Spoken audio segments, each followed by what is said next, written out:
أعوذ بالله من الشيطان الرجيم.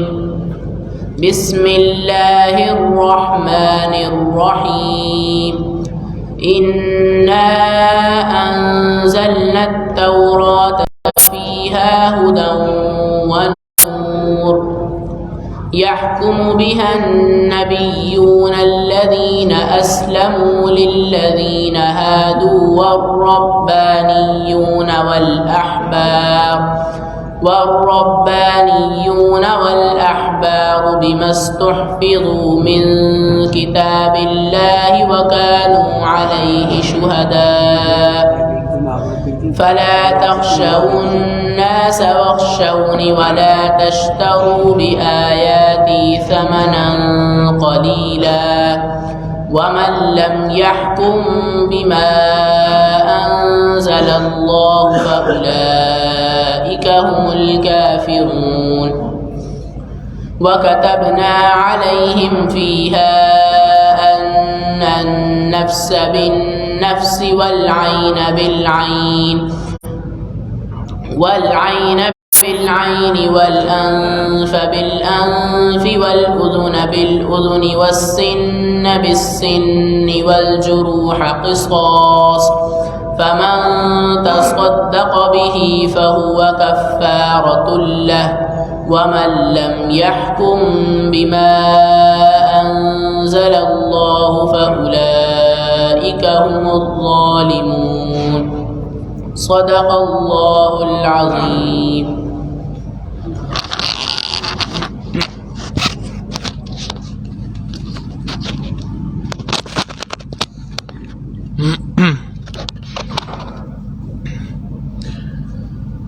الحمد للہ وکفی وسلام علی عبادہ الذین اصطفی اما بعد. سورہ مائدہ کا یہ 7واں رکوع ہے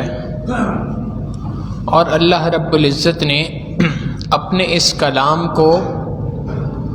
بہت زیادہ خوبصورتی کے ساتھ مضامین کے اعتبار سے،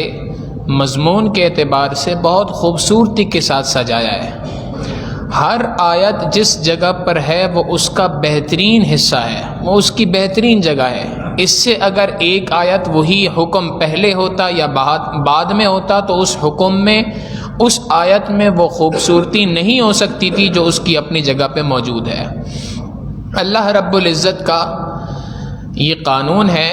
اللہ رب العزت نے اس کلام پاک میں ہر صورت کو اسی انداز میں نازل فرمایا کہ اس کا ایک سینٹرل آئیڈیا ہے، اس کا ایک خاص خلاصہ ہے اس صورت کا، جو اس صورت کے درمیان میں وسط میں جو اس کو نازل فرمایا. اس کی ترتیب ہی ایسی رکھی ہے کہ وہ اس صورت کے درمیان میں ہے، اور اس سے پہلے اور اس کے بعد والے مضامین وہ تمام کے تمام مضمون، تمام کے تمام احکامات کا خلاصہ ہوتا ہے. جیسے دنیا کے اندر خواتین عام طور پہ جو زیورات استعمال کرتی ہیں، گلے میں زیور پہنتی ہیں، تو اس کے درمیان میں موتیوں کی جو لڑی ہوتی ہے، درمیان میں ایک سکہ ہوتا ہے، وہ اس پورے ہار کی خوبصورتی ہوتی ہے، اور اس کے دونوں طرف موتیوں کی لڑیاں ہوتی ہیں. بعین ہی اسی طریقے سے قرآن کریم میں اللہ رب العزت نے ہر صورت کے اندر درمیان میں اسی طریقے سے اصل مضمون کو، صورت کے خلاصے کو، مکھن کو بیان فرما دیا. یہ سورہ مائدہ کا 7واں رکوع بھی اس پوری صورت کے تمام مضامین کا خلاصہ ہے. اور چونکہ اس صورت کی ابتدا میں یہ بات ذکر کی تھی کہ سورہ مائدہ میں اللہ رب العزت نے ایک اسلامی فلاحی مملکت کی، اسلامی ریاست کے بنیادی خد و خال کو بیان فرمایا ہے، لہٰذا اسی صورت کے اس 7ویں رکوع میں اللہ رب العزت نے ایک خاص حکم کو نازل فرمایا کہ جب تمہیں اللہ نے ایک اس دین کے اعتبار سے ایک اسلامی مملکت عطا فرمائی ہے، اب تمہارے اوپر لازم ہے کہ تم اس اسلامی ملک کے اندر اسلام کے نظام کو نافذ کرو. اللہ کی زمین پہ اللہ کے نظام کو نافذ کرنے کا حکم اللہ رب العزت نے یہاں پر بیان فرمایا. اور اس کی ترتیب یہ اس طریقے سے ہے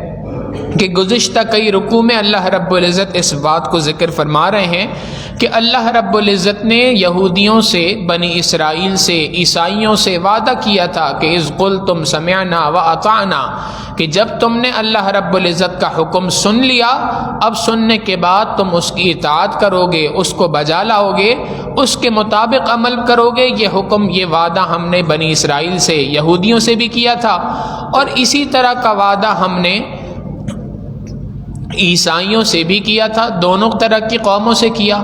اور دونوں قوموں نے اس وعدے کی پاسداری نہیں کی، اللہ رب العزت کے حکم کو توڑا، جو وعدہ کیا تھا اس کو پورا نہ کر سکے۔ نتیجہ یہ نکلا کہ اللہ رب العزت کی جانب سے دونوں کے اوپر سزائیں آئیں، اور اللہ رب العزت نے ان کی سزاؤں کو ذکر کیا کہ کچھ سزائیں تو ہم نے ظاہری اعتبار سے عطا فرما دی، طوفان آ گیا، معاشی اعتبار سے جو استحکام تھا وہ ختم ہو گیا، اللہ رب العزت نے تمہارے درمیان جو ہے وہ معیشت کو ختم کر دیا، تمہاری معیشت کو کمزور کر دیا، تمہارے درمیان طوفان کو جاری فرما دیا۔ یہ ساری کی ساری سزائیں ظاہری اعتبار سے بھی اللہ رب العزت نے عطا کی، یہ بھی اللہ رب العزت کی طرف سے سزائیں تھیں، اور ان سزاؤں کے ساتھ ساتھ باطنی سزا سب سے بڑی یہ ملی کہ اللہ رب العزت فرماتے ہیں ہم نے ان کے دلوں کو مسخ کر دیا۔ اب یہ بات ذکر کر کے پھر اللہ رب العزت نے ایمان والوں کو ذکر کیا کہ ہم نے تم سے بھی وعدہ لیا ہے، اور تمہاری بھی یہ ذمہ داری بنتی ہے کہ تم اللہ رب العزت سے کیے ہوئے اس وعدے کو پورا کرو۔ اللہ رب العزت سے کیے ہوئے وعدے کو پورا نہیں کرو گے تو ڈرو اس بات سے کہ کہیں ایسا نہ ہو کہ جیسے عذاب تم سے پچھلی قوموں کے اوپر آئے، کہیں تمہارے اوپر بھی ایسے عذاب نہ آ جائیں۔ اس بات کو ذکر فرمایا، اور پھر اسی کے درمیان میں یہ بات بھی بتا دی کہ اصل بات اللہ رب العزت کا حکم ہے، اصل چیز اللہ کا حکم ہے۔ اللہ کے حکم کی پابندی کرنے کا وعدہ ہم نے بنی اسرائیل سے بھی لیا، عیسائیوں سے بھی لیا، یہی وعدہ تم سے بھی لیا ہے۔ لہٰذا اگر تم اللہ کے حکم کی پابندی نہیں کرو گے تو یہ اللہ رب العزت کی ناراضگی کا سبب بنے گا۔ لہٰذا جب تم اللہ رب العزت کی جانب سے زمین کے اوپر نائب بنا کر بھیجے گئے ہو تو تمہاری ذمہ داری بنتی ہے کہ اللہ کی زمین پر اللہ کے نظام کو نافذ کرو، اللہ کی زمین پہ اللہ کا نظام نافذ ہونا چاہیے۔ اگر اس سلسلے میں تم نے کوئی کوشش نہیں کی تو یہ اللہ رب العزت کی ناراضگی کا سبب بنے گا۔ اللہ رب العزت نے اسی پس منظر میں یہ بات بھی نبی علیہ السلام کو فرما دی کہ آپ کے پاس اگر مسلمان آئیں فیصلہ کروانے کے لیے تو اللہ کے حکموں کے مطابق آپ نے ان کا بھی فیصلہ کرنا ہے، اور اگر اس کے اللہ کے حکموں کے مطابق فیصلہ کروانے کے لیے یہودی یا عیسائی بھی آ جائیں، غیر مسلم بھی آپ کے پاس آ جاتے ہیں فیصلہ کرانے کے لیے، تو آپ نے اللہ کے حکموں کے مطابق ان کا بھی فیصلہ کرنا ہے۔ اور پس منظر میں ایک واقعہ بیان کیا تھا کہ ایک یہودی اونچے خاندان کا شخص تھا، خیبر کا رہنے والا، اس نے زنا کر لیا تھا، اور جب عوام الناس نے اس بات کا مطالبہ کیا کہ جی حد جاری کی جائے، جیسے ہم کمزور میں سے اگر کوئی زنا کر لیتا ہے اس پر حد جاری ہوتی ہے، تو یہودیوں نے اس کو ٹالنے کی کوشش کی، اور جب اپنی عوام کا مطالبہ زور پکڑ گیا اور وہ اس کو ٹال نہ سکے تو نبی علیہ السلام کی خدمت میں آ گئے کہ چونکہ ان کی شریعت میں بہت سارے حکم نرم ہیں تو یہ حکم بھی نرم ہوگا، ہو سکتا ہے کوئی چھوٹ مل جائے۔ نبی علیہ الصلوۃ والسلام سے آ کے ذکر کیا کہ آپ ہمیں بتا دیجئے کہ کیا کریں ہم اس عورت کا۔ اللہ کے محبوب صلی اللہ علیہ وسلم نے ان کو فرمایا کہ بھائی تمہارے لیے وہی حکم ہے جو تورات کے اندر لکھا ہے، رجم کرو۔ کیا تورات میں یہ حکم نہیں ہے؟ انہوں نے پہلے ماننے سے انکار کیا، مگر اللہ کے محبوب صلی اللہ علیہ وسلم کے پاس ایک عالم دین یہودیوں کے موجود تھے، حضرت عبداللہ ابن سلام رضی اللہ تعالیٰ عنہ، جو اسلام لا چکے تھے۔ انہوں نے تورات کا حکم کھول کے دکھا دیا کہ تورات بھی یہی بات کہتی ہے کہ اگر کوئی شادی شدہ مرد زنا کرے گا تو اس کو سنسار کیا جائے گا، لہٰذا نبی علیہ الصلوۃ والسلام نے اسی طریقے سے سنسار کرنے کا حکم نازل فرما دیا۔ اللہ رب العزت یہ ساری باتیں بیان فرمانے کے بعد ارشاد فرماتے ہیں انا انزلنا التوراۃ فیہا ھدی ونور، بے شک ہم نے تورات اتاری تھی، فیہا ھدی ونور، اس تورات کے اندر ہدایت بھی ہے اور روشنی بھی ہے جس کے ذریعے سے انسان سیدھے راستے کی طرف رہنمائی حاصل کر سکتا ہے۔ یہ تورات ہم نے کیوں اتاری تھی؟ یحکم بها النبیون الذین اسلموا، انبیاء علیہم السلام جو اللہ رب العزت کے فرما بردار تھے، یہ اس تورات کے ذریعے سے عوام کے درمیان فیصلے کیا کرتے تھے۔ یعنی انبیاء کا کام یہی تھا کہ اللہ رب العزت کا جو نظام، اللہ رب العزت کا جو حکم اترا ہے، اس حکم کو ان دنیا کے اندر نافذ کیا جائے۔ لہٰذا انبیاء نے ان حکموں کو دنیا کے اندر نافذ کیا۔ صرف انبیاء نے نہیں کیا، للذین یحکم بها النبیون الذین اسلموا للذین ہادوا، یہودیوں میں سے جو انبیاء تھے جو اللہ رب العزت کے حکموں کے فرما بردار تھے، وہ اس تورات کے ذریعے سے حکموں کو نافذ کیا کرتے تھے۔ والربانیون، اور اسی طریقے سے یہودیوں کے جو صلحاء تھے، یہودیوں کے جو پیر تھے، بڑے حضرات تھے جو عملی اعتبار سے بڑے درجے کو پہنچے ہوئے تھے، وہ لوگ بھی اس کے ذریعے سے عوام الناس کے درمیان فیصلے کیا کرتے تھے، اللہ کے نظام کو اللہ کی زمین پہ نافذ کیا کرتے تھے۔ والاحبار، اور یہودیوں کے جو علماء تھے، وہ علماء بھی ان کے درمیان فیصلے کیا کرتے تھے اسی تورات کے ذریعے سے۔ اللہ رب العزت نے 3 افراد کا ذکر کیا۔ ایک یہودیوں کے جو انبیاء تھے، یعنی جیسے موسیٰ علیہ السلام، حضرت یوشع ابن نون اور دیگر انبیاء جو ان کی قوموں میں اترے تھے، وہ انبیاء بھی تورات کی بنیاد کے اوپر ان کے درمیان فیصلے کیا کرتے تھے۔ انبیاء دنیا سے چلے گئے تو ان کے بعد یہ ذمہ داری وقت کے علماء کے اوپر آ گئی، وقت کے صلحاء کے اوپر آ گئی۔ جو نیک لوگ تھے، مشائخ تھے، پیر تھے، علماء تھے، صلحاء تھے، انہوں نے بھی اسی کے مطابق فیصلے کیے تھے۔ بِمَسْتُحْفِظُوا مِن کتاب اللہ، اس لیے کہ ان کو اللہ کی کتاب کا نگران بنایا گیا تھا۔ وَكَانُوا عَلَيْهِ شُهَدَاءَ، اور وہ اس اللہ کی کتاب پر گواہ تھے کہ یہ اللہ کی جانب سے یہ کتاب نازل کی گئی ہے، لہٰذا خود بھی اس بات کا اقرار کرتے تھے کہ اللہ کی یہ کتاب ہے، اس میں یہ فیصلے ہیں، اور اللہ کی کتاب کے فیصلوں کو عمل درآمد کرواتے تھے، امپلیمنٹ کرتے تھے دنیا کے اندر، اللہ کی زمین پر اللہ کے نظام کو نافذ کرتے تھے۔ لہٰذا اللہ رب العزت نے ان سے بات فرمائی، فَلَا تَخْشَوُا النَّاسَ وَاخْشَوْنِ، فیصلے اللہ کے نظام کے، اللہ کے حکموں کے مطابق جب زمین پہ تم فیصلے نافذ کرو گے تو لوگ تمہیں ڈرائیں گے، دھمکائیں گے، دھمکیاں دیں گے تمہیں۔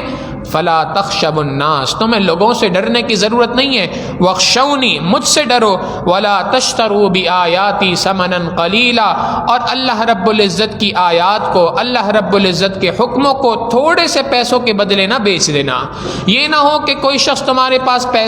فیصلہ کرانے کے لیے آئے اور اس کے بدلے تمہیں رقم دے دے، کچھ جتنی بڑی سے بڑی رقم دے دے، پوری کی پوری دنیا بھی ملا کے دے دے، تو اللہ کے ایک حکم کے آگے تو ہیچ حیثیت رکھتی ہے، کوئی حیثیت ہی نہیں اس کی اللہ کے حکم کے آگے۔ تو جو بھی رقم تمہیں ادا کی جائے، کوئی بھی مال تمہیں دیا جائے، وہ مال اللہ رب العزت کے حکم کے مقابلے میں بہت تھوڑا سا ہے، لہٰذا تم تھوڑے سے مال کے بدلے میں اللہ کے حکم کو بیچ نہ دینا۔ وَمَن لَّمْ يَحْكُم بِمَا أَنزَلَ اللَّهُ، اور جو کوئی اللہ رب العزت نے فیصلے نازل فرمائے ہیں ان کے مطابق فیصلہ نہیں کرے گا، اللہ کے حکموں کے مطابق لوگوں کے درمیان فیصلہ نہیں کرے گا، فَأُولَٰئِكَ هُمُ الْكَافِرُونَ، یہ لوگ تو کافر ہیں۔ یہ اللہ رب العزت نے ارشاد فرما دیا کہ بنی اسرائیل کے درمیان ہم نے کتاب کو نازل کیا، تورات کو، اور ہم نے ان سے مطالبہ کیا کہ یہ اللہ کی کتاب ہے، اس کے مطابق اللہ کی زمین پر اللہ کے نظام کو نافذ کرو۔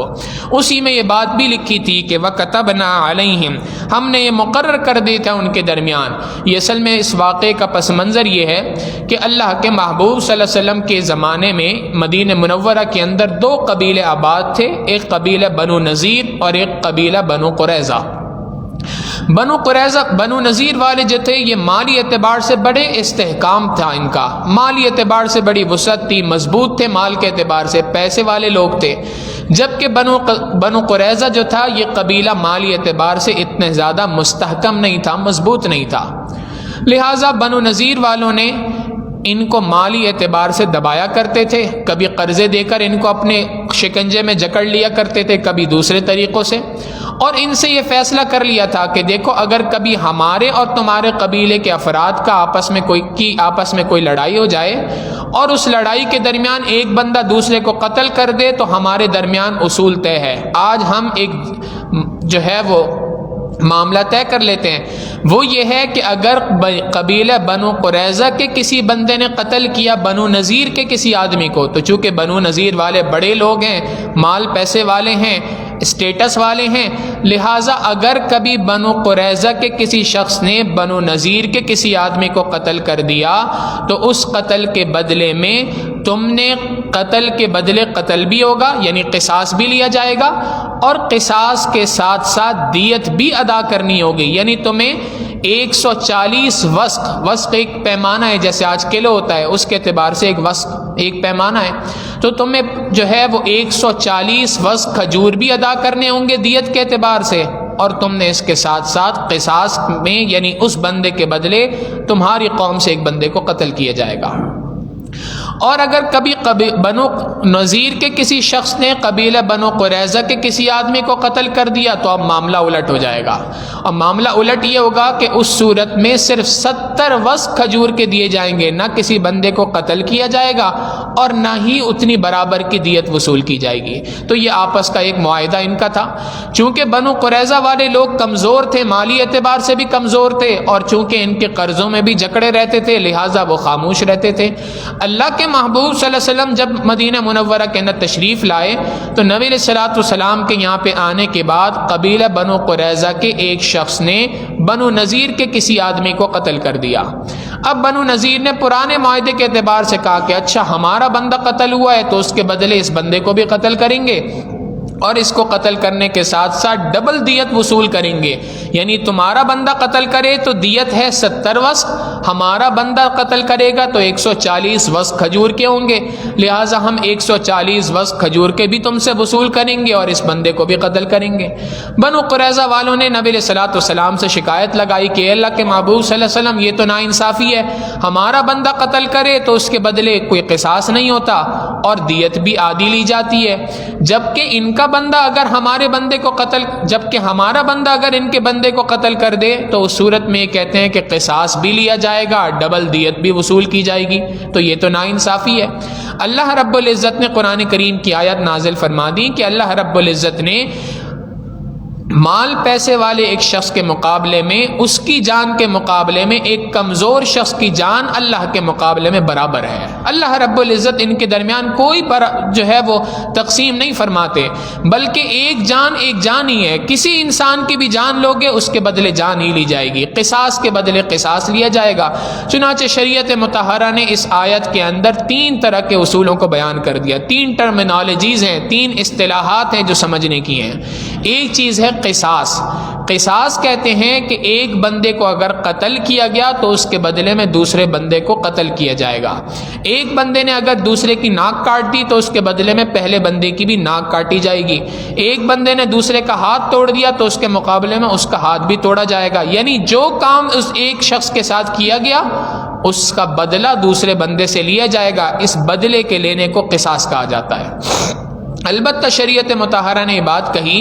کہ اگر ایک شخص جس کو قتل کیا گیا ہے اس کے ورثاء قصاص لینے کو معاف کرنا چاہیں تو معاف کر سکتے ہیں، یعنی ایک بندہ قتل ہو گیا، اس کے ورثاء یہ کہتے ہیں کہ ہم قاتل کو معاف کرتے ہیں اور ہمیں بدلے میں قتل نہیں چاہیے، بلکہ اس کے بدلے ہم کچھ مال وصول کرنے کے اوپر صلح کر لیں گے، کچھ مال ادا کر دو، مال کے بدلے میں تمہاری جان چھوڑ دیں گے، تو شریعت نے اس کی اجازت دی ہے۔ یہ جو بدلے کے بجائے اس شخص کو بدلے میں قتل کرنے کے بجائے قاتل سے پیسے وصول کیے جائیں اس کو دیت کہا جاتا ہے، یہ دوسری اصطلاح ہے۔ دیت کا معنی یہ ہے کہ قتل کے بدلے قتل نہ کیا جائے، بدلہ نہ لیا جائے، بلکہ بدلہ لینے کے بجائے کچھ مال لے کر جان چھوڑ دی جائے۔ شریعت مطہرہ نے یہ کہا کہ اگر ایک شخص قتل ہو گیا تو اس کے قتل کے بدلے میں دیت جو ہے وہ 100 اونٹ ہے، ایک بندے کے قتل پر 100 اونٹ کی دیت لازم ہوگی۔ تو پہلی چیز قصاص ہے اور دوسری چیز دیت ہے۔ پھر شریعت مطہرہ نے یہ بات بھی کہی کہ اگر کسی کوئی ایسی صورت پیش آ جائے کہ جس کے اندر قصاص نہیں لیا جا سکتا تو وہاں پر بھی دیت وصول کی جائے گی۔ مثال کے طور پہ اگر ایک مرد نے کسی دوسرے کی داڑھی کاٹ دی تو اس کے بدلے قصاص لیا جائے گا، اور قصاص میں ظاہر ہے اس دوسرے بندے کی داڑھی نہیں کاٹی جا سکتی، تو شریعت نے حکم دے دیا کہ اب اس بندے سے دیت وصول کی جائے گی۔ تو اسی طریقے کے شریعت مطہرہ نے مختلف اصول بیان کر دیے کہ اگر قصاص ممکن ہوگا تو قصاص لیا جائے گا، قصاص ممکن نہ ہو تو دیت وصول کی جائے گی، اور اگر قصاص ممکن ہے لیکن میت کے قاتل مقتول کے جو ورثاء ہیں اگر وہ اس کے قصاص کو معاف کر دیں تو اس صورت میں بھی دیت لی جا سکتی ہے۔ تو ایک چیز ہے قصاص یعنی بدلہ، ایک چیز ہے دیت کے بدلہ لینے کے بجائے کچھ مال وصول کر لیا جائے، اور تیسری چیز ہے حدود۔ حد کہتے ہیں کہ شریعت نے 5 جرائم ہیں جن کی سزا کو قرآن کریم میں بیان کر دیا: شراب پینے کی سزا، زنا کرنے کی سزا، زنا کی تہمت لگانے کی سزا، یہ سزائیں شریعت مطہرہ نے قرآن کریم کے اندر بیان کر دی۔ پہلی بات شراب پینے کی سزا، دوسری بات زنا کرنے کی سزا، تہمت زنا لگانے کی سزا، چوری کرنے کی سزا، ڈاکہ ڈالنے کی سزا۔ یہ 5 سزائیں شریعت مطہرہ نے مقرر کر دی ہیں جو قرآن کریم کے اندر متعین ہیں، یہ کہلاتی ہیں حدود۔ تو ایک چیز ہے حدود یعنی شریعت مطہرہ کی بیان کی گئی سزائیں، اور ایک چیز ہے قصاص یعنی ایک بندے کو دوسرے کے بدلے میں قتل کرنا،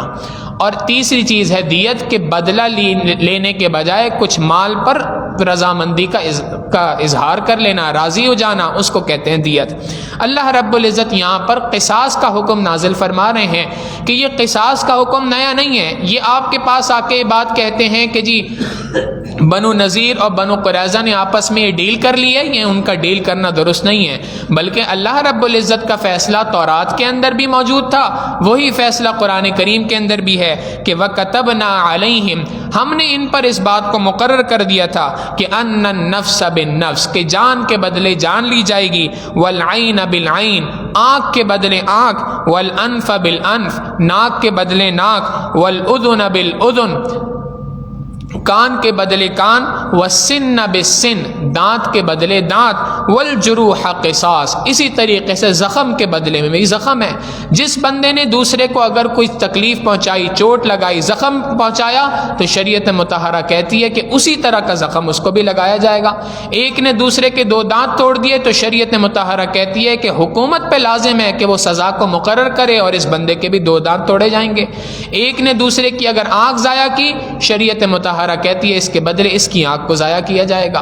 تو یہ شریعت مطہرہ نے اصول بیان کر دیے، اگر ایک شخص نے دوسرے کی جان لی ہے، قتل کیا ہے، تو قتل کے بدلے میں قتل کیا جائے گا۔ فمن تصدق به فهو کفارۃ اللہ، ایک تو قصاص کا حکم بیان کر دیا مگر ساتھ ساتھ معاف کرنے کی فضیلت بھی بیان کر دی کہ اگر مقتول کے ورثاء مقتول کے اس قتل کو معاف کر دیں تو یہ معاف کرنا کتنا پسندیدہ عمل ہے۔ اللہ رب العزت فرماتے ہیں فمن تصدق به، جس کسی نے بھی اس قصاص کو معاف کر دیا، فہو کفارۃ اللہ، یہ اس کے پچھلے تمام کے تمام گناہوں کی معافی کا ذریعہ بن جائے گا۔ ومن لم يحکم بما انزل اللہ، اور جو کوئی بھی فیصلہ نہ کرے اس چیز کے مطابق جو اللہ نے نازل کی ہے، فاولئک هم الظالمون، تو یہ لوگ تو ظالم لوگوں میں سے ہیں جو اللہ کی زمین پہ اللہ کے بنائے ہوئے نظام کو نافذ نہیں کرتے۔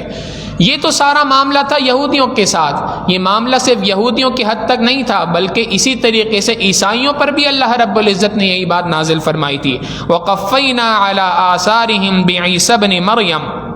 اور انہی کے پیچھے ہم نے عیسیٰ ابن مریم کو، حضرت عیسیٰ علیہ السلام کو مقرر کیا، مصدقا لما بین یدی، ان کو ہم نے جو کتاب دی تھی وہ تصدیق کرنے والی تھی پچھلی کتابوں کی، من التوراۃ یعنی تورات کی، جو یعنی انجیل جو تھی وہ حقیقتاً تورات کی تصدیق کرنے والی کتاب تھی۔ یعنی یہ اللہ رب العزت کی جانب سے اتری ہوئی کتابوں کی ایک شان ہے کہ ہر آنے والی کتاب پچھلی کتابوں کی تصدیق کرتی ہے، کوئی کتاب بھی پچھلی کتابوں کا انکار نہیں کرتی۔ تورات اتری، تورات کے بعد انجیل آئی، جب انجیل اللہ رب العزت نے نازل فرمائی تو انجیل نے تورات کا انکار نہیں کیا بلکہ تورات کا اور تورات لانے والے انبیاء علیہم السلام تمام کی تصدیق کی ہے۔ اسی طریقے سے جب قرآن کریم نازل ہوا، اس قرآن کریم نے تورات کی بھی تصدیق کی، تورات سے متعلق جتنے انبیاء تھے ان کی بھی تصدیق کی، انجیل کی بھی تصدیق کی، انجیل لانے والے پیغمبر عیسیٰ ابن مریم علیہ السلام کی بھی تصدیق کی۔ وَآتَيْنَاهُ الْإِنجِيلَ، ہم نے عیسیٰ علیہ السلام کو انجیل عطا فرمائی، فِيهِ هُدًى وَنُورٌ، اس کے اندر ہدایت ہے۔ یہ کتاب انجیل جو ہے یہ ہدایت کی کتاب ہے،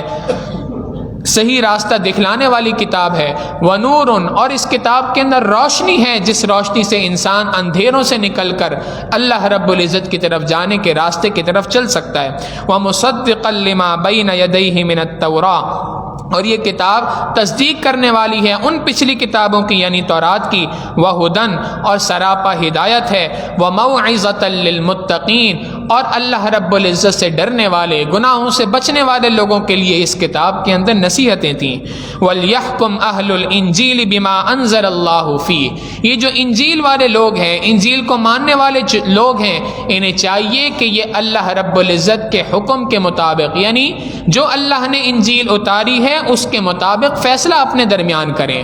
انہیں چاہیے کہ اللہ رب العزت کی کتاب انجیل کے مطابق آپس میں فیصلہ کریں، اور اللہ رب العزت کی کتاب یعنی انجیل کو اگر پورا مانیں گے تو اس انجیل کے اندر یہ بات بھی لکھی ہے کہ اللہ رب العزت کے نبی محمد صلی اللہ علیہ وسلم نے دنیا کے اندر آنا ہے۔ جب تم انجیل پہ پورا ایمان لاؤ گے تو تمہیں محمد صلی اللہ علیہ وسلم پر، نبی آخر الزمان صلی اللہ علیہ وسلم پہ ایمان لانا ضروری ہوگا۔ چنانچہ ایک کتاب ہے عیسائیت کا پس منظر، اس کے اندر انجیل کی یہ بات، انجیل کی اندر کی ایک آیت ہے، اس کا ترجمہ کوٹ کیا ہوا ہے، اور اس میں یہ بات ہے کہ حضرت عیسیٰ علیہ السلام نے اپنے حواریین سے، اپنے ماننے والوں سے یہ بات کہی کہ میں جانا چاہتا ہوں تاکہ دنیا کے اندر سردار تشریف لے آئیں۔ میں اس دنیا سے جاؤں گا تو میرے بعد دنیا کے اندر اس دنیا کے جو سردار ہیں،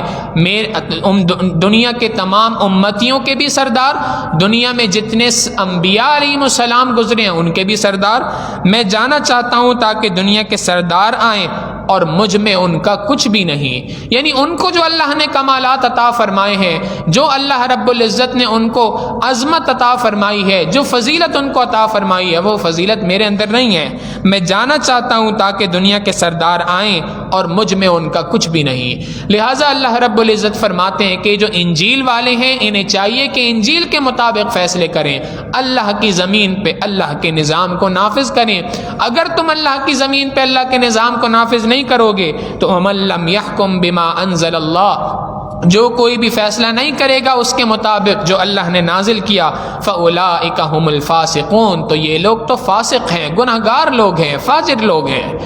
یہ تو اللہ رب العزت نے بیان کر دیا کہ یہودیوں کو کتاب دی گئی تورات، ان سے کہا گیا اللہ کے نظام کو نافذ کرو۔ پھر اس کے بعد فرمایا عیسائیوں کو اللہ رب العزت نے کتاب عطا فرمائی، ان سے بھی یہی مطالبہ تھا کہ اللہ کے نظام کو نافذ کرو۔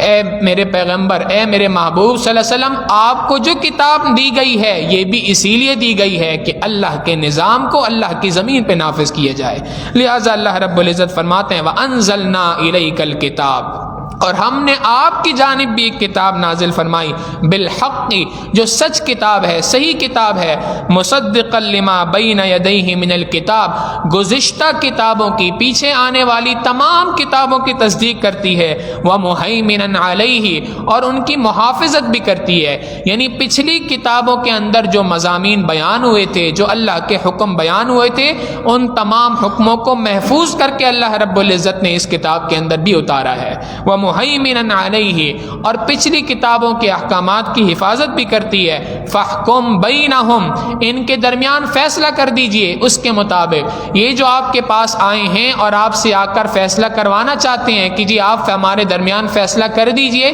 کہ اس زنا کی حد کے بارے میں کیا فیصلہ ہے آپ کا، فاحکم بینہم، ان کے درمیان آپ فیصلہ کر دیجئے، بما انزل اللہ، اس کے مطابق جو اللہ نے اتارا ہے، یعنی اللہ رب العزت کی اس کتاب کے مطابق فیصلہ کر دیجئے۔ اور اس کتاب کے اندر یہ بات مذکور ہے کہ جب ایک شادی شدہ مرد زنا کرے گا تو اس کی سزا سنگسار ہے۔ لہٰذا آپ ان کے درمیان فیصلہ کر دیجئے، وَلَا تَتَّبِعْ أَهْوَاءَهُمْ، اور آپ ان کی خواہشات کی پیروی نہ کیجئے، کہ عَمَّا جَاءَكَ مِنَ الْحَقِّ، جبکہ آپ کے پاس تو حق اللہ کی جانب سے آ چکا ہے۔ جب اللہ کی جانب سے آپ کے پاس حق آ چکا ہے تو اس حق کے آ جانے کے بعد آپ ان کی پرواہ نہ کیجئے، ان کی خواہشات کی پیروی نہ کیجئے، ان کی خواہشات کے مطابق بات نہ کیجئے۔ یہ واقعہ یہ تھا کہ جب نبی علیہ الصلوۃ والسلام کے پاس یہ حکم آ گیا اور انہوں نے آ کر یہ بات کہی کہ جی آپ ہمارے درمیان فیصلہ کر دیں، اس سے پہلے کہ اللہ کے محبوب صلی اللہ علیہ وسلم سنگسار کا حکم نافذ فرماتے، یہودیوں کے چند بڑے علماء نبی علیہ الصلوۃ والسلام کے پاس آئے اور آ کے کہنے لگے کہ آپ اللہ کے نبی ہیں اور آپ یہ بات جانتے ہیں کہ ہم یہودیوں کے بڑے علماء ہیں، ہم اگر ایمان لے آئے تو ہمارے ایمان لانے پر ہماری جو رعایا ہے یہ بھی ساری کی ساری ایمان لے آئے گی، لہٰذا ہم یہ بات چاہتے ہیں کہ ہم آپ کی شریعت پہ ایمان لائیں، لیکن ایک شرط ہے، وہ شرط یہ ہے کہ یہ جو آپ کے پاس فیصلہ آیا ہوا ہے اس کے اندر آپ ہماری خواہش کے مطابق فیصلہ نافذ فرما دیجئے۔ آپ ہماری خواہش کے مطابق فیصلہ کر دیں تو ہم آپ پہ ایمان لے آئیں گے، ہم آپ کے اوپر جب ایمان لائیں گے تو ساری کی ساری یہودی قوم آپ پہ ایمان لے آئے گی۔ یہ بہت بڑی ڈیل ہے ہماری طرف سے، بڑی اٹریکشن تھی اس ڈیل کے اندر، بڑی کشش تھی اس ڈیل کے اندر، لیکن اللہ رب العزت نے اپنے محبوب صلی اللہ علیہ وسلم کو فرما دیا وَلَا تَتَّبِعْ أَهْوَاءَهُمْ، آپ ان کی خواہشات کی پیروی نہ کیجیے، عَمَّا جَاءَكَ مِنَ الْحَقِّ، باوجود اس کے کہ آپ کے پاس حق آ چکا ہے، لِكُلٍّ جَعَلْنَا مِنْكُمْ شِرْعَةً وَمِنْهَاجًا، ہم نے ان میں سے ہر ایک کے لیے ایک الگ شریعت بنائی تھی اور ہر ایک کے لیے الگ راستہ مقرر کیا تھا۔ پچھلی قوموں کے درمیان بھی ہم نے الگ الگ شریعتیں جو بنائیں، یعنی تورات کے اندر کے اعتبار سے یہودیوں کے لیے الگ شریعت بنائی تھی ایک زمانے تک، پھر اس کے بعد عیسائیت آئی، حضرت عیسیٰ علیہ السلام دنیا میں تشریف لائے تو ہم نے شریعت کے احکامات کو کچھ بدلا اور اس کے مطابق ان کو کتاب عطا فرمائی انجیل، اور آج ہم نے قرآن کریم نازل کر دیا تو اب ایک نئی شریعت ہے، اس شریعت کے مطابق ان کو عمل کرنا پڑے گا۔ اور یہ جو ہم شریعتیں بدل رہے ہیں، کبھی ایک شریعت، کبھی دوسری شریعت، کبھی تیسری شریعت، یہ شریعتیں کیوں بدل رہے ہیں؟ کیا وجہ ہے اس کی؟ اس کی وجہ یہ ہے کہ اصل بات اللہ رب العزت تمہیں سمجھانا چاہتے ہیں کہ تم یہ بات سمجھ لو کہ عبادت بذات خود کوئی حیثیت نہیں رکھتی، عبادت بذات خود کوئی حیثیت نہیں رکھتی جب تک کہ اس کے اوپر اللہ کا حکم نہ ہو۔ اللہ کا حکم ہے نماز پڑھنی ہے تو اس لیے نماز کی اہمیت ہے، اگر اللہ کا حکم نہ ہو تو نماز کی پھر کوئی حیثیت نہیں۔ اللہ نے ہمیں حکم نہیں دیا کہ جیسے ہندو اپنے بتوں کے سامنے رام رام کرتے ہیں تم بھی رام رام کرو، تم بھی قبلے کی جانب کھڑے ہو کے اسی طریقے سے رام رام کرو، اللہ نے ہمیں حکم نہیں دیا، لہٰذا اب اس طریقے سے عبادت کرنے کی کوئی حیثیت نہیں۔ کیوں نہیں ہے؟ اس لیے کہ اللہ کا حکم نہیں ہے۔ تو اصل چیز اللہ کا حکم ہے، اصل چیز اللہ کی رضا ہے۔ اللہ کی رضا اگر پچھلی شریعت کے اندر تھی تو اس کو ماننا تھا، اب اللہ کی رضا اس سے بدل کے اس شریعت کے اندر آ گئی ہے تو تم نے اللہ کے حکم کو ماننا ہے۔ اصل چیز اللہ کا حکم ہے، اس بات کو تم نے سمجھنا ہے۔ لِكُلٍّ جَعَلْنَا مِنْكُمْ شِرْعَةً وَمِنْهَاجًا، لِكُلٍّ جَعَلْنَا مِنْكُمْ، تم میں سے ہر ایک کے لیے ہم نے ایک الگ شریعت بنائی تھی، وَمِنْهَاجًا، اور ایک الگ راستہ بنایا تھا۔ وَلَوْ شَاءَ اللَّهُ لَجَعَلَكُمْ أُمَّةً وَاحِدَةً، اگر اللہ چاہتا تو ایک ہی شریعت نازل کر دیتا، ایک ہی قرآن نازل ہوتا شروع سے آدم علیہ السلام کے زمانے سے اور آخر تک چلتا رہتا، اللہ اس پہ قادر تھا۔ وَلَوْ شَاءَ اللَّهُ لَجَعَلَكُمْ أُمَّةً وَاحِدَةً، اگر اللہ چاہتا تو تمہیں ایک امت بنا دیتا، لیکن اللہ نے تمہیں ایک امت نہیں بنایا۔ کیوں؟ وَلَٰكِن لِيَبْلُوَكُمْ، لیکن اللہ تمہیں آزماتا ہے، یہ اللہ کی جانب سے آزمائش ہے کہ تم عبادت کو مقدس سمجھتے ہو یا اللہ کے حکم کو مقدس سمجھتے ہو۔ اصل چیز اللہ کا حکم ہے، لہٰذا یہ اللہ کی جانب سے آزمائش ہے۔ وَلَٰكِن لِيَبْلُوَكُمْ فِي مَا آتَاكُمْ، جو اللہ نے تمہیں مختلف احکامات نازل کیے ہیں اس کے مطابق اللہ رب العزت تمہیں آزماتا ہے۔ فَاسْتَبِقُوا الْخَيْرَاتِ، لہٰذا تمہارے کرنے کا کام یہ ہے کہ نیکی میں ایک دوسرے سے سبقت حاصل کرو۔ جیسے دنیا کے اندر مختلف لوگ مقابلہ کرتے ہیں تو ریس لگاتے ہیں، اللہ رب العزت بھی یہی بات فرما رہے ہیں کہ تم جیسے دنیا میں مختلف کھیلوں کے اندر ریس لگاتے ہو، نیکی کے اندر بھی ایک دوسرے سے ریس لگاؤ۔ فاستبقوا الخیرات، نیکی کے معاملے میں ایک دوسرے سے بڑھ چڑھ کے آگے بڑھو، ایک دوسرے سے آگے بڑھنے کی کوشش کرو، ریس لگاؤ ایک دوسرے سے نیکی کے اندر، اس لیے کہ الی اللہ مرجعکم جمیعا، تم سب کے سب نے اللہ ہی کی جانب لوٹنا ہے۔ فَيُنَبِّئُكُمْ اللہ تمہیں کھول کھول کے بیان کرے گا بِمَا كُنْتُمْ فِيهِ تَخْتَلِفُونَ جن چھوٹی چھوٹی باتوں میں تم آپس میں اختلاف کر رہے تھے، جو چھوٹے چھوٹے سوالات تم دنیا کے اندر لے کے آ رہے تھے اور جس پر اعتراض کر رہے تھے دین اسلام پر چھوٹے چھوٹے سوالات کے ذریعے سے کہ اللہ نے یہ حکم ہماری شریعت میں تو ایسا نازل کیا تھا، اب ایسا کیوں کر دیا، یہ تبدیلی کیوں آ گئی، یہ جو تمہارے اختلافات ہیں جب تم اللہ کے دربار میں پہنچو گے اللہ تمہیں تمام کی تمام باتیں کھول کے بیان کرے گا۔ لہٰذا وَأَنِحْكُمْ بَيْنَهُمْ اے میرے محبوب صلی اللہ علیہ وسلم یہ جو آپ کے پاس فیصلہ کرنے کے لیے آئے ہیں آپ ان کے درمیان فیصلہ کر دیجئے بما انزل اللہ اس قانون کے مطابق جو اللہ نے قرآن کریم میں نازل کیا، جو اللہ نے اتارا ہے قانون، وَلَا تَتَّبِعْ أَهْوَاءَهُمْ اور آپ ان کی خواہشات کی پیروی نہ کیجئے، وَاحْذَرْهُمْ اور ان سے بچ کے رہیے أَن يَفْتِنُوكَ عَن بَعْضِ مَا أَنزَلَ اللَّهُ إِلَيْكَ کہ یہ تو اللہ نے جو آپ کے اوپر اتارا ہے اس میں سے بعض کے اندر آپ کو آزمائش میں ڈال دیں گے۔ یہ ایسی باتیں کر رہے ہیں کہ آپ اگر یہ حکم تھوڑا سا اس طرح سے نہیں اس طرح سے کر لیں، ہماری خواہش کے مطابق تھوڑا سا فیصلہ کر لیں تو ہم تو آپ پہ ایمان لے آئیں گے، اور اگر ہم ایمان لے آئے تو ساری یہود قوم ایمان لے آئے گی۔ تو یہ تو آپ پر اس طرح کی باتیں کر کے آپ کو آزمائش میں ڈالنا چاہتے ہیں، آپ کو پریشانی میں مبتلا کرنا چاہتے ہیں، آپ ہرگز ان کی بات نہ مانیں۔ فَإِن تَوَلَّوْا فَاعْلَمْ أَنَّمَا يُرِيدُ اللَّهُ فَإِن تَوَلَّوْا اگر یہ قوم منہ موڑتی ہے فَاعْلَمْ تو آپ جان لیجئے أَنَّمَا يُرِيدُ اللَّهُ کہ اللہ رب العزت نے اس بات کا ارادہ کر لیا ہے، یعنی اگر جب آپ ان کے درمیان فیصلہ کر دیں گے کہ ان کو سنسار کرنا ہے، اب اگر یہ انکار کریں کہ نہیں جی ہم آپ کے حکم کو نہیں مانتے،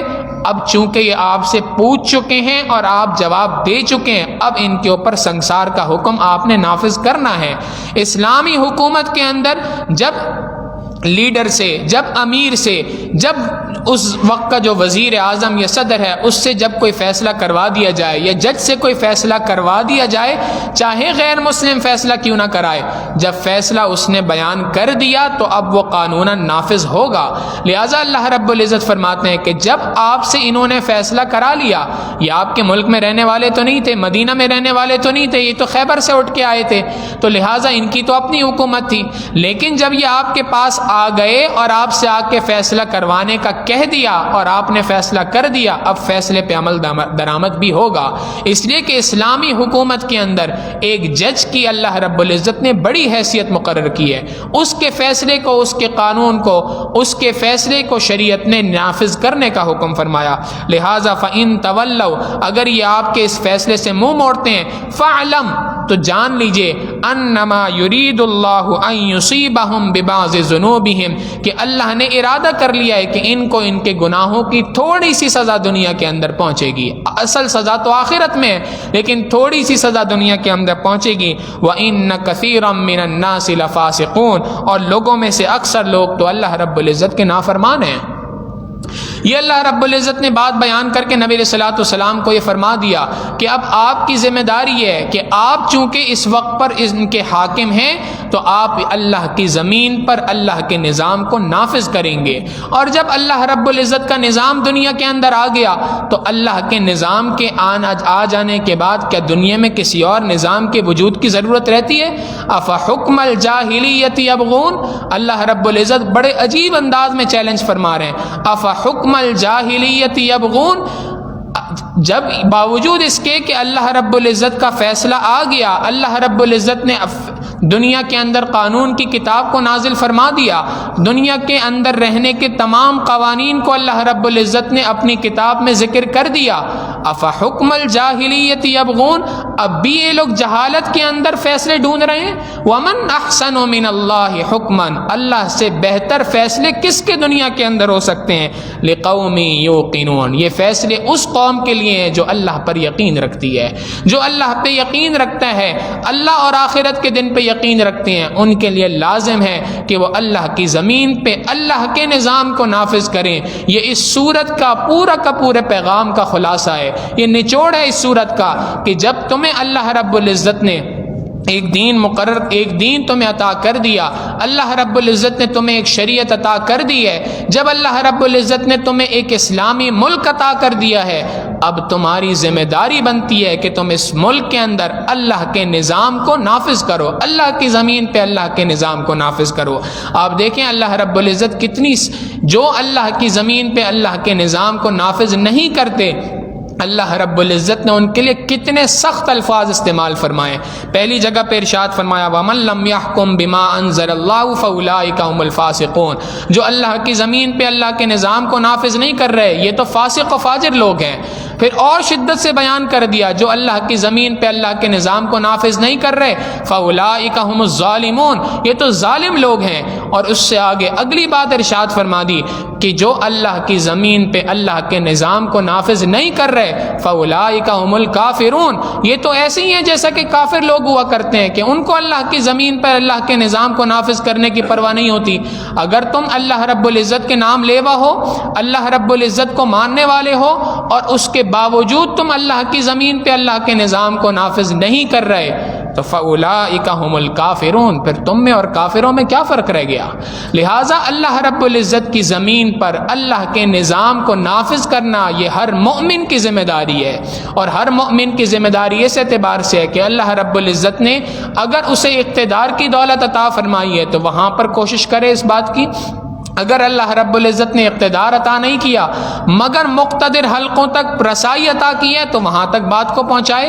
اگر وہاں تک بھی بات کو نہیں پہنچا سکتا تو آخری درجہ یہ ہے کہ اپنے 6 فٹ کے جسم پہ تو اللہ کے زمین پر اپنے 6 فٹ کے جسم کے اوپر اللہ کے نظام کو تو نافذ کر سکتا ہے نا، اپنے اوپر اللہ کے نظام کو نافذ کرے اور اللہ سے دعا کرے کہ یا اللہ میں آپ کے اس دین کے نظام کو آپ کے اس ملک کے اوپر آپ کی اس سرزمین کے اوپر نافذ ہوتا دیکھنا چاہتا ہوں، یا اللہ مجھے اس کام کے لیے قبول فرما لے، مجھے اس کام کے لیے ذریعے کے طور پہ قبول فرما لے۔ ان آنکھوں سے ہم نے اس ملک کے اندر اللہ کی زمین کے اوپر اللہ کے حکموں کو ٹوٹتے دیکھا ہے، اب اللہ سے دعا کرنی چاہیے یا اللہ اپنی ان آنکھوں سے، جن آنکھوں سے آپ نے اپنے حکموں کو یہاں پہ ٹوٹتے ہوئے ہمیں دیکھنے کا موقع دیا، اللہ اب ہمیں انہی آنکھوں کے ساتھ اسی ملک کے اندر آپ کے حکموں کو زندہ ہوتے ہوئے دیکھنے کی توفیق عطا فرمائے۔ اللہ رب العزت سے دعا ہے کہ پروردگار عالم ہمارے اس ملک میں اسلام کے نظام کو نافذ فرمائے، ہمیں نیک عادل حکمران عطا فرمائے، اور اللہ رب العزت ہمارے اس ملک کی حفاظت فرمائے۔ وآخر دعوانا ان الحمد للہ رب العالمین۔ سبحان ربی العلی الوہاب، اللہم صلی علی سیدنا محمد وعلی آل سیدنا محمد وبارک وسلم۔ ربنا ظلمنا انفسنا وان لم تغفر لنا وترحمنا لنکونن من الخاسرین۔ ابھی اطلاع آئی ہے کہ ہمارے یہاں قریب میں 5E کے کسی آفس کے اندر آگ لگ گئی ہے اور اچھا خاصا نقصان ہوا ہے۔ دعا فرمائے اللہ تعالیٰ اس نقصان کی تلافی فرمائے، اور اللہ رب العزت اس طرح کی ناگہانی آفتوں سے ہر کسی کی حفاظت فرمائے۔ طلحہ صاحب کی دادی علیل ہیں، ان کے لیے بھی دعا فرمائے اللہ تعالیٰ انہیں صحت کاملہ عاجلہ مستمرہ دائمہ نصیب فرمائے۔ وصلی اللہ تعالی علی حبیبہ سیدنا محمد وآلہ واصحابہ اجمعین برحمتک یا ارحم الراحمین۔